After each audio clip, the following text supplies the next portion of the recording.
കാലവർഷം ആരംഭിക്കാനിരിക്കെ പഴശ്ശി അണക്കെട്ടിന്റെ ഷട്ടറുകൾ തുറന്ന് പുഴയിലേക്ക് വെള്ളം ഒഴുക്കി വിട്ടു. വ്യാഴാഴ്ച രാവിലെ 11:00 അണക്കെട്ടിന്റെ 2 ഷട്ടറുകൾ തുറന്നത്. വൈകുന്നേരത്തോടെ മറ്റ് 2 ഷട്ടറുകളും തുറന്നു. കാലവർഷം ആരംഭിക്കുമെന്നതിനാലും അണക്കെട്ടിലെ ജലനിരപ്പ് ഉയരുന്നതിനാലുമാണ് ഷട്ടറുകൾ തുറന്നത്. 16 ഷട്ടറുകളിൽ 4 ഷട്ടറുകളാണ് 2 തവണകളായി തുറന്നത്. പഴശ്ശി അസിസ്റ്റന്റ് എഞ്ചിനീയർ സൂര്യയുടെ നേതൃത്വത്തിൽ ആദ്യഘട്ടത്തിൽ 2 ഷട്ടറുകൾ 30 സെന്റിമീറ്റർ ഉയർത്തിയാണ് വെള്ളം പുഴയിലേക്ക് ഒഴുകിയത്. പിന്നീട് വൈകുന്നേരം 5:00 15 സെന്റിമീറ്ററിൽ 2 ഷട്ടറുകൾ കൂടി ഉയർത്തുകയായിരുന്നു.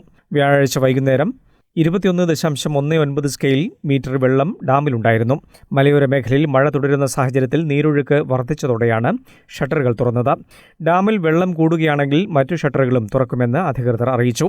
വളപട്ടണം പുഴയുടെ ഇരുകരകളിൽ താമസിക്കുന്നവരും പൊതുജനങ്ങളും ജാഗ്രത പാലിക്കണമെന്നും അധികൃതർ മുന്നറിയിപ്പ് നൽകിയിരുന്നു.